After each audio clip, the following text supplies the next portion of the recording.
The heavy mahogany handle of the judge's gavel cracks against the bench with a sound like a bone snapping. In the silence that follows, the only noise in the Suffolk County Superior Court is the rhythmic, skeletal clatter of a stenograph machine, recording every intake of breath in this suffocating room. It is November 1979, and the air is thick, a heavy, yellowed haze of tobacco smoke and industrial floor wax that clings to the back of your throat. Standing before the jury is a prosecutor holding a .35 caliber Marlin lever-action rifle. It's a rugged tool of the hunt, a relic of a family legacy built on steel and old-world grit. But on a humid Sunday night back in May, that rifle became the instrument that systematically erased a bloodline. Seated at the defense table is the girl with the name everyone in America has spent the last 6 months shouting or whispering, Araminta Thorne. She is 18 years old, draped in a shimmering, slithery, Halston silk shirt dress that catches the harsh fluorescent light. She looks less like a defendant on trial for double parricide and more like she's waiting for a table in the VIP lounge at a nightclub. Her eyes aren't on the judge or the grim evidence photos. They are fixed on the courtroom sketch artist in the front row. In an era where cameras are still largely barred from these wood-paneled theaters of justice, that artist's charcoal pencils are the only window the public has into her soul. And Araminta is making sure she looks perfect for the gallery. Welcome to the Justice Minute. Today, we are pulling back the velvet curtain on the Thorne Mansion murders, a case that became the dark heart of the me decade. This is a story of astronomical wealth, the hedonism of the disco era, and the exact moment where family love was replaced by a cold, calculated financial transaction. Before we head back to that estate in the Massachusetts woods, do me a favor. Join our community of investigators by hitting that subscribe button and ringing the bell. You don't want to miss the evidence we've pulled from the Thorne family vaults. We're starting this investigation in the damp, grey autumn of the 1979 Northeast. Where are you watching from today? Drop your city and state in the comments. I love seeing how far the minute reaches. To understand the crimes of 1979, you have to understand the girl born at the start of the 60s. When Julian and Martha Thorne welcomed their only child in 1961, they didn't reach for the common names of the day. They chose Araminta, a rare, aristocratic, and literary name that signaled she was well born. She was the crown jewel of a family that traced its industrial wealth back through generations. By the time she reached her 18th birthday, the lace and pearls of her debutante balls had been traded for the strobe lights of Manhattan. Araminta was the it girl of the disco circuit, a fixture at Studio 54, who was more likely to be seen with Andy Warhol or Bianca Jagger than with her own parents. She lived in a world of avant-garde glitz, fueled by high-purity cocaine and disco biscuits, the slang for the quaaludes that were as common as champagne in the 15,000 disco clubs across America that year. She moved through the city in the pinnacle of American opulence, her father's 8.2-liter Vate Cadillac Eldorado. To the outside world, she had everything. But inside the high walls of the Thorne estate, the engine of that fortune was beginning to sputter. 1979 was a year of what President Jimmy Carter called national malaise. Inflation was skyrocketing, the energy crisis was strangling the middle class, and the federal debt was climbing toward $1 trillion. For the old money elite like Julian Thorne, this economic instability made the preservation of assets a matter of life and death. He viewed Araminta's lifestyle, the endless parties, the designer wardrobes, the tabloid scandals, not just as a disappointment, but as a direct threat to the family's survival. Julian Thorne was a traditionalist, a man of mahogany desks and rigid rules. He decided to perform surgery on his estate plan, using a new legal weapon. He modified the Thorne Trust, locking the principal of her multi-million-dollar inheritance behind a steel wall until she turned 35. In the eyes of an 18-year-old girl who measured her life in 24-hour increments of pleasure, 35 wasn't an age, it was a death sentence.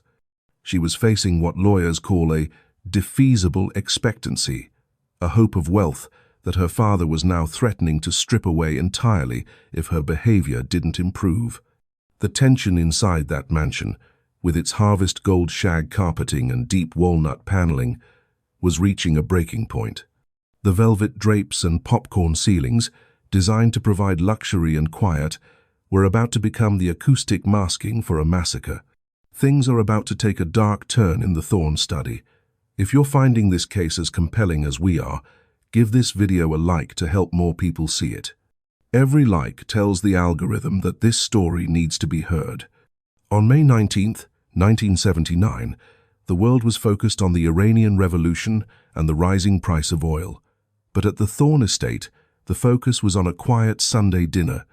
Investigators would later reconstruct that final meal of roast lamb and red wine. They found that Araminta hadn't just been a guest at the table, she had been the chemist. She had dissolved heavy doses of barbiturates into her parents' evening tea sedatives, she likely sourced from the same dealers who supplied her with cocaine in the city. This wasn't a crime of passion or a sudden outburst of teenage rage.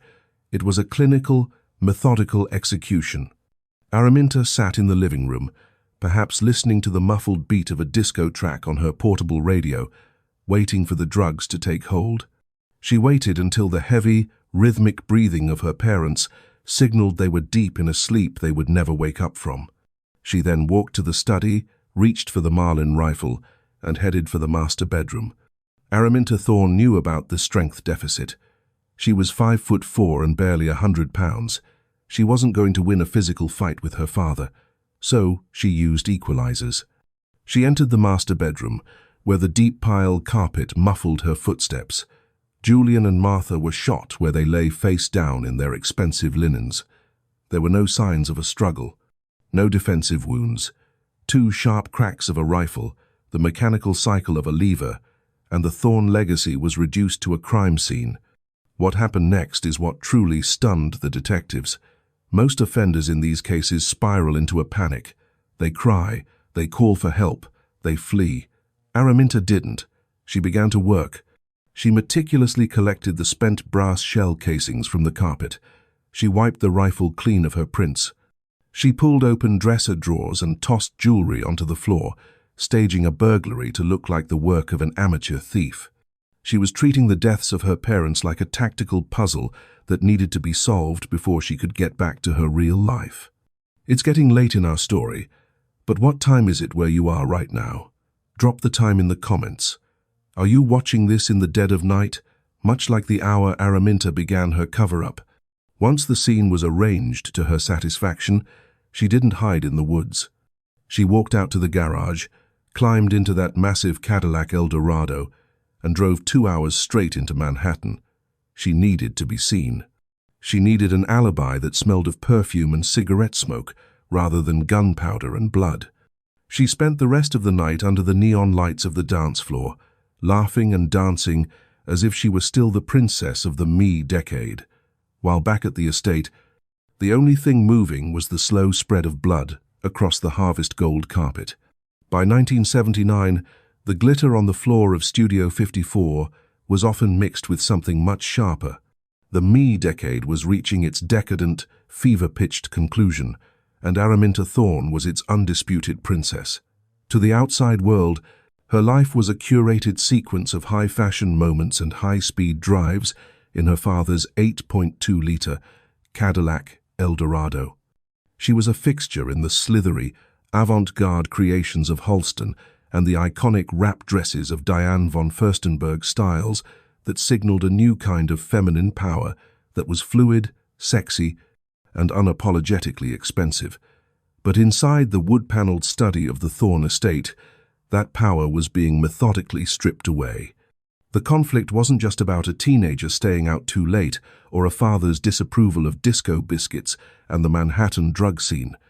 It was a war over the very foundation of the Thorne dynasty. Julian Thorne was a man of the 1950s, a traditionalist who viewed the preservation of wealth as a moral duty.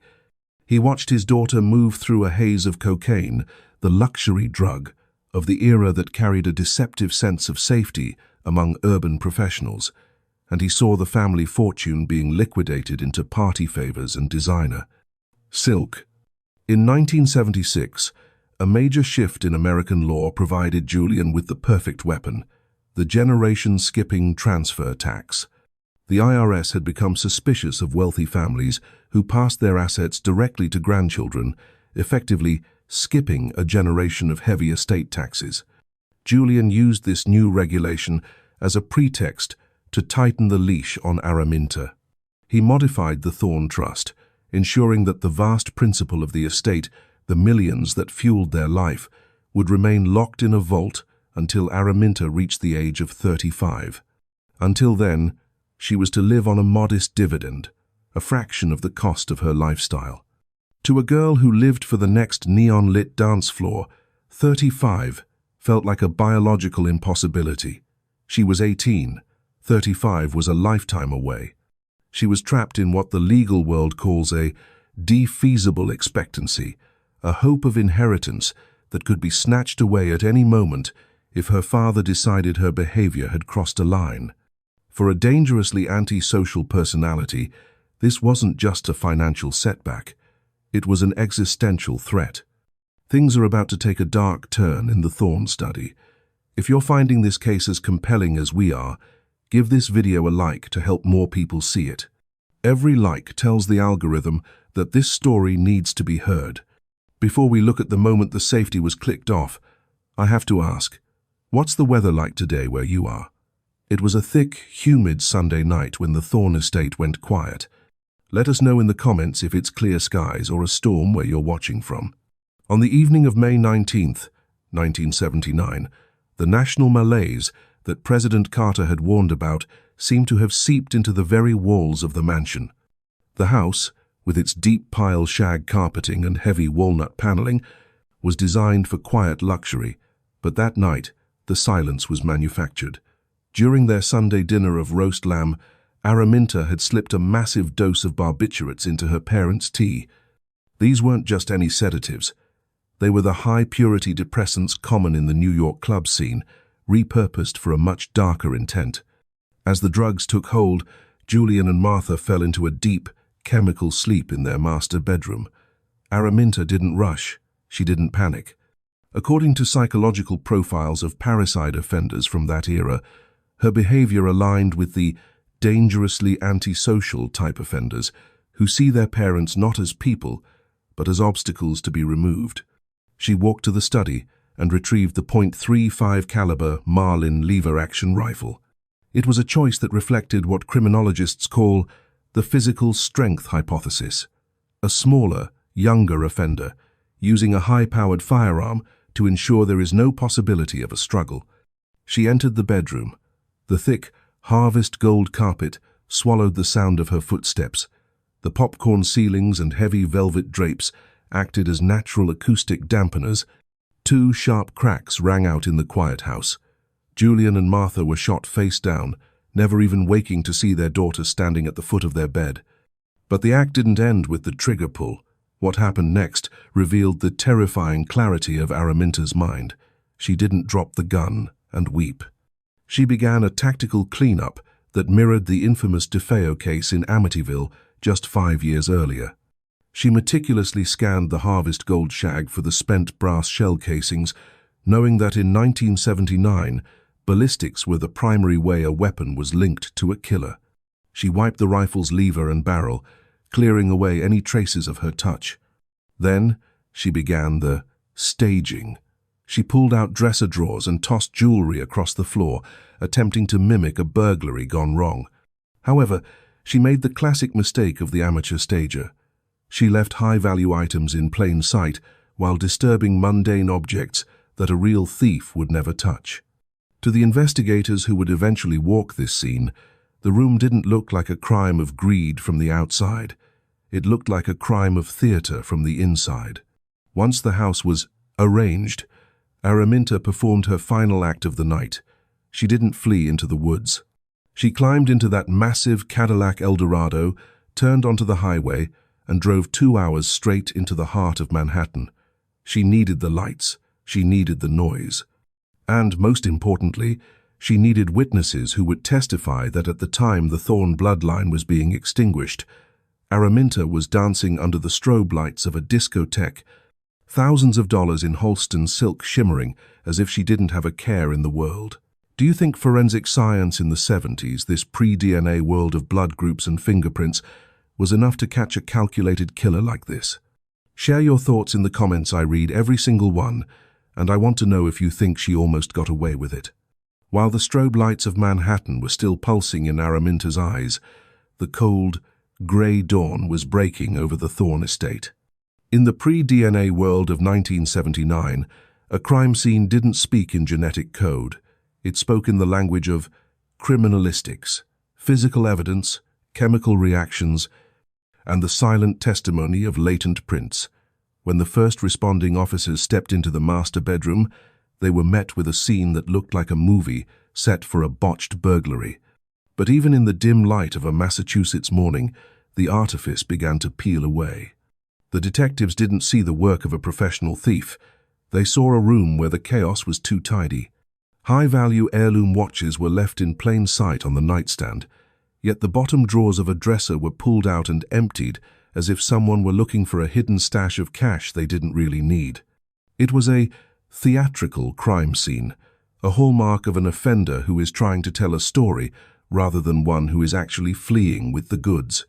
As the inquiry expanded, the lead investigator, a man who had spent 20 years reading the stories told by Blood and Brass, noticed something that Araminta had missed in her tactical cleanup. She had been meticulous with the rifle and the shell casings, but she had forgotten that every action leaves a trace. The deep pile, harvest gold shag carpeting, while a luxury staple of the era, was a forensic nightmare for a killer. It trapped fibers, it held onto the weight of footsteps, and most importantly, it held the scent of burnt gunpowder that even the heavy velvet drapes couldn't fully mask. We're at the halfway point of the Thorne investigation.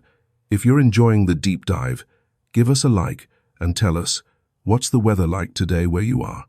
Here in the story, the Massachusetts humidity is starting to break, but the heat on Araminta is only rising. Do you think forensic science in the 70s, the pre-DNA world of blood groups and fingerprints, was enough to catch a calculated killer? Share your thoughts in the comments. I read every single one, and I want to know if you think the science of 1979 was a match for the decade's most daring heiress. In 1979, the gold standard of identification was the latent print. Detectives utilized fine powders and chemical developers to lift the hidden oils left behind by human skin. As they processed Araminta's room, they weren't just looking for clues, they were looking for a link, and they found it in a place Araminta thought was safe.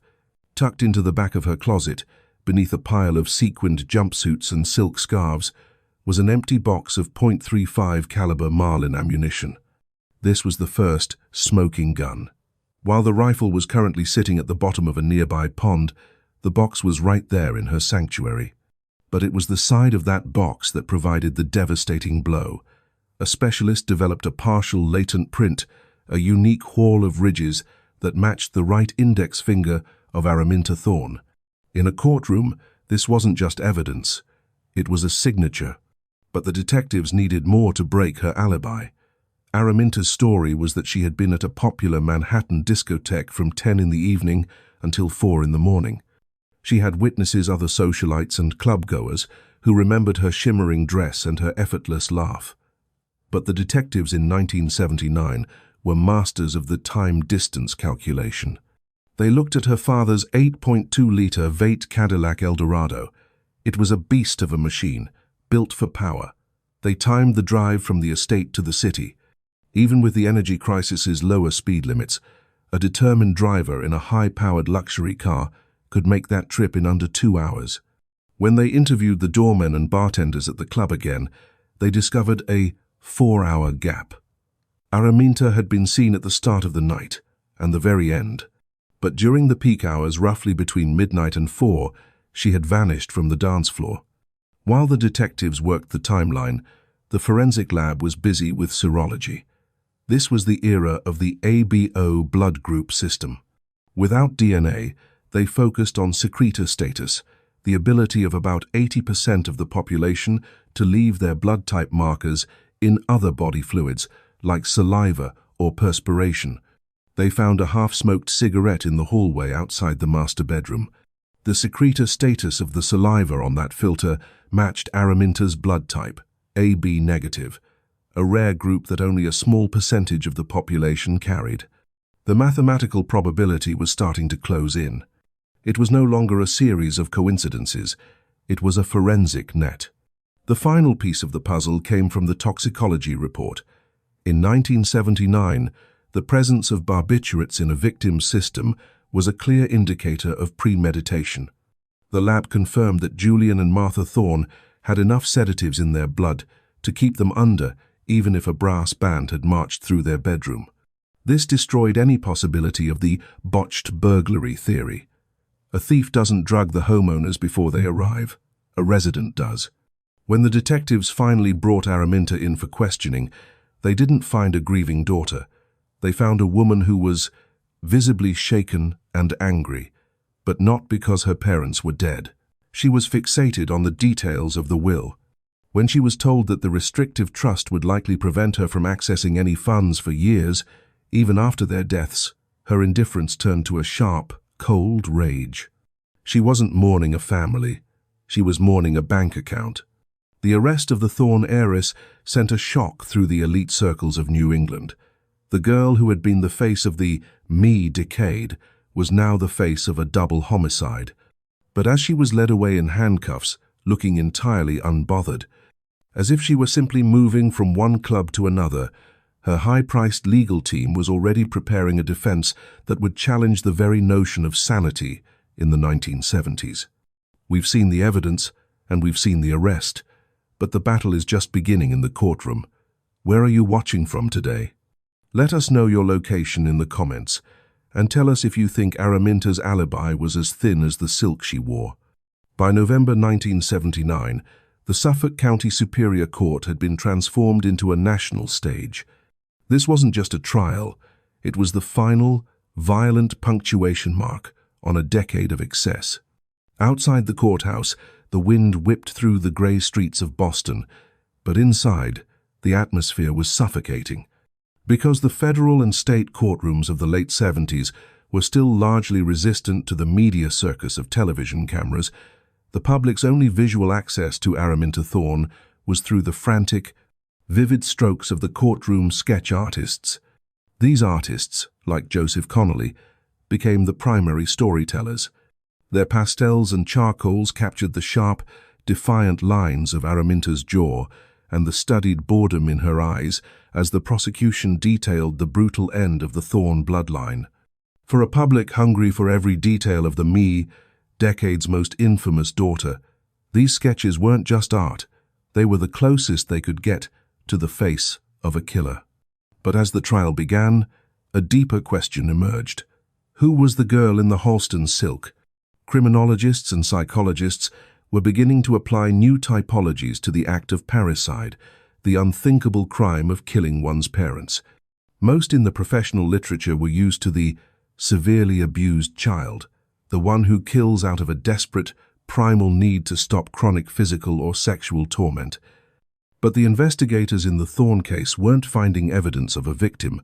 They were finding the profile of the dangerously antisocial child. The antisocial parricide offender doesn't kill to survive, they kill to thrive. They see their parents as obstacles to their desires, obstacles that are standing between them and the lifestyle they believe is their birthright.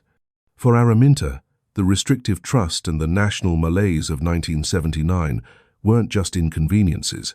They were an assault on her status as a high society socialite. She killed not to escape a cage, but to inherit the key to the kingdom. The prosecution hammered home this motive of narcissistic rage. They argued that the trigger wasn't a sudden outburst, but a clinical, instrumental decision to secure a multi-million-dollar fortune. They pointed to the meticulous staging of the scene and the sedation of her parents as proof of a mens rea, a guilty intent that was as sharp and cold as the steel of the Marlin rifle. Things are about to take a dark turn in the Thorne study. If you're finding this case as compelling as we are, give this video a like to help more people see it. Every like tells the algorithm that this story needs to be heard.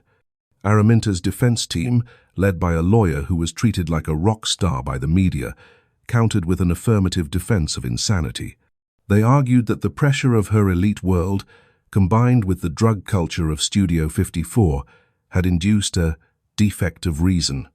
Under the Martin rule, the standard used in many states in 1979, the defense had to prove that at the time of the shooting, Araminta was laboring under a disease of the mind that made her unable to distinguish right from wrong.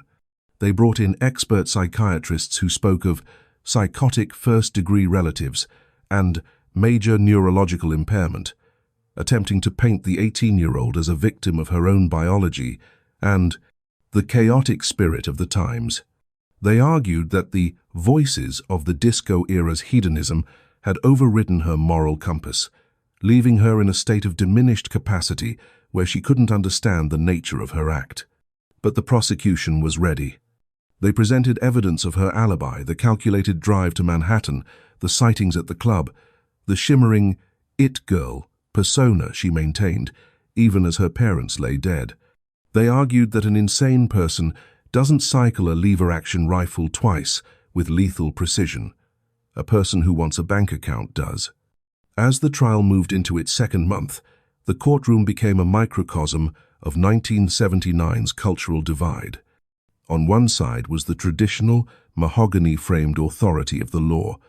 On the other, the silver-booted, self-obsessed spirit of a generation that felt it deserved everything right now. The jury sat in the middle, tasked with deciding if Araminta Thorne was a broken child of a broken era or the most dangerous socialite America had ever seen. Before we see the verdict that would change probate law forever, I have to ask, what time is it where you are right now? Are you watching this in the dead of night or the light of day? Let us know in the comments.